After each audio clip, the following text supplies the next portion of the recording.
好嘛，明白吧？ကျွန်တော်ဒီနေ့မှာတော့ formula ပေါ့နော်ကျွန်တော်တို့ formula အတိုင်းကိုပဲကျွန်တော်တို့ဒီစားတဲ့နေရာမှာပြောင်းပြီးတော့ကျွန်တော်လိုက်ပြပေးမှာဖြစ်ပါတယ်။ဟိုကျွန်တော်အသေးနှစ်ချိန်ကြာကျွန်တော်အကြီးကိုလောင်းမယ်။ကျွန်တော်တစားပဲလောင်းမယ်နော်။ကျွန်တော်မှာငွေပမာဏကတော့ဘာသာတွေ့တဲ့အတိုင်းပဲ58သိန်းရှိကြပါတော့။ Okay အဲ့တော့ကျွန်တော်ချက်ကြည့်မယ်။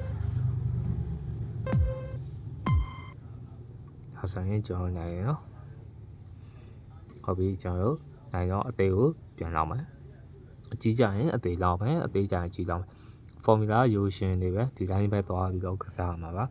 ကျွန်တော်1000ရယ်စလောင်းတယ်ဒါကကျွန်တော်ဇာမြင့်သွားတဲ့ခါကျရင်ဇာလိုက်နိုင်ဖို့အတွက်ငွေကိုချိန်ပြီးတော့ကစားတာပါနော်ဒီပုံမှန်1000ရှိရင်3သိန်းလောက်လောင်းမှာကကျွန်တော် formula မှန်တဲ့အချိန်ဆိုရင်ကောင်းတယ်ဒီပုံမှန်ဆိုရင်မကောင်းဘူးပေါ့နော် okay ဒါဆိုရင်နိုင်ရောဒါတော့ကျွန်တော်အကြည့်ကိုပြန်လောင်းမယ်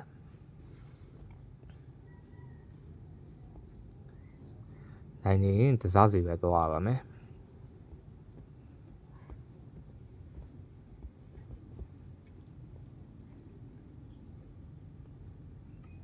ကျွန်တော်စက္ကန့်30ကစားပြတာပါချိန်မြန်အောင်လို့ပါ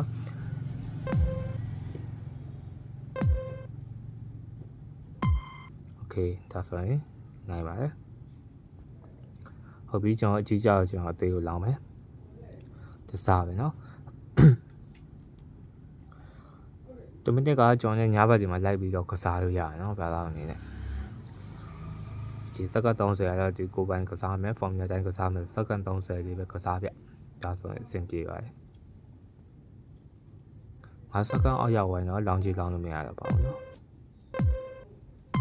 โอเคဒါဆိုရင်တော့အကြီးပဲကြာသွားတယ်နောက်ကျွန်တော်ရှုံးတော့ကျွန်တော်ဒီမှာ3စားလိုက်မယ်เนาะအသေးကိုပဲ3စားပေါင်းလေးကို3ချက်နှိပ်မယ်ပြီးရင်စုစုပေါင်းပမာဏကိုချက်နှိပ်တယ်ပါဒါဆိုရင်လောင်းပြီးပါပြီပေါ့နော်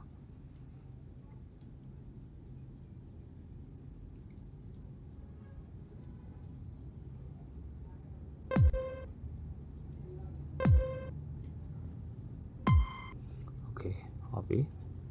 ဒါဆိုရင်ပြန်နိုင်ပါတယ်ကျွန်တော်အကြီးကိုတစ်စားပြန်လောင်းမယ်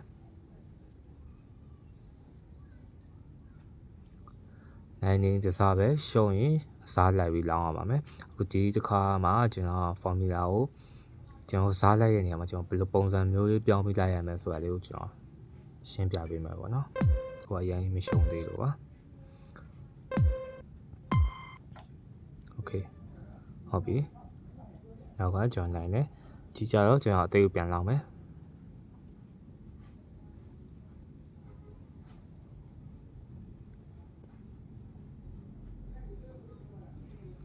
ကြိုက်တဲ့နေရာကြည့်လို့ရတယ်ဒီဇာတ်လမ်းကြောင်းကြည့်မယ်ဆိုရင်ပို့ပြီးတော့ရှင်းလင်းတယ်ပေါ့နော်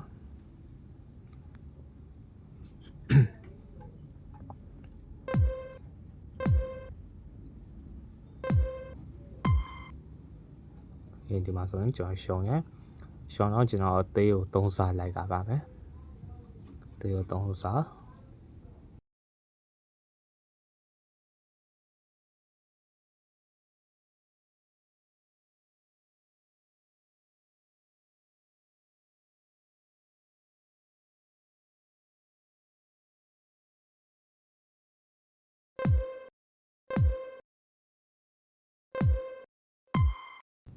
ဒီတစ်ခါဆိုရင်ကျွန်တော်ထရှုံးပါတယ်ထရှုံးတော့ကျွန်တော်အသေးကို6စားလိုက်ပါမယ်နော်10ကိုချက်နေနောက်ပြီးချက်နေ6ပြန်ပြောင်းပါမယ်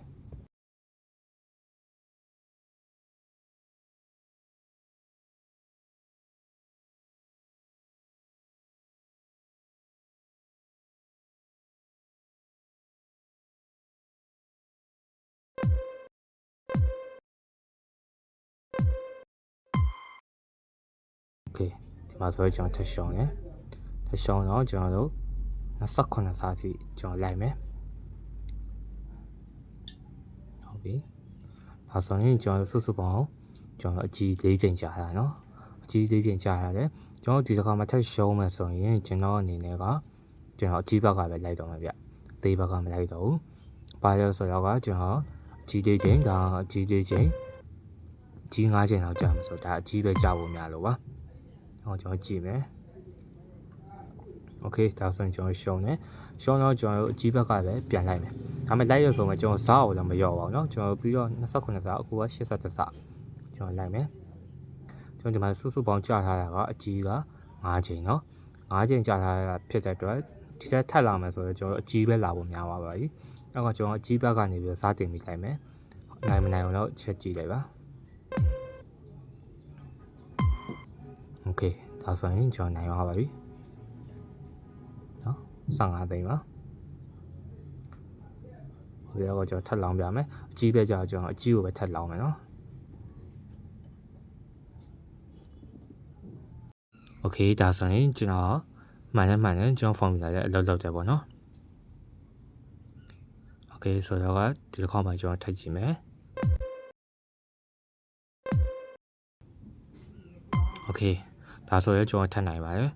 ကျွန်တော်ပြောချင်တာတော့ကျွန်တော်စားလိုက်နေနေကျွန်တော်အကြီး9ချိန်ပေါ့နော်ကျွန်တော်အခုပုံစံတိုင်းသွားမယ်ဆိုရင်ကျွန်တော်အသေးဘက်ကစလာမှာဆိုကျွန်တော်80စားလည်းရှုံးမယ်နောက်ထပ်လိုက်ပြီးကျွန်တော်ထပ်ရှုံးမှာဖြစ်တဲ့အတွက်ကျွန်တော်အကြီးဘက်ကထပ်လိုက်တယ်ဘာလို့ဆိုတော့ကျွန်တော်ကအကြီးက9ချိန်ကြာတာနော်အဲ့လိုမျိုးကျွန်တော်စားလိုက်နေနေအကြီး9ချိန်ကြာမှာဆိုရင်ကျွန်တော်အကြီးဘက်ကပဲပြန်လိုက်ပါဒါမှစားလို့မရောပါစေနဲ့ပေါ့နော်နောက်ကကျွန်တော်အသေးဘက်ကလိုက်မယ်ဆိုတော့အဲ့လိုပုံစံမျိုးလိုက်ပါဒါဆိုရင်ကျွန်တော်အဆင်ပြေပြီပေါ့နော်โอเคဒါဆိုရင်ကျွန်တော်စားလိုက်ပုံစားလိုက်နေ꿰ရပါတယ်ဘာလို့အနေနဲ့ကြိုက်တဲ့စားနဲ့ကြိုက်တဲ့ပုံစံတိုင်းလိုက်ပြီးတော့ကစားလို့ရပါတယ်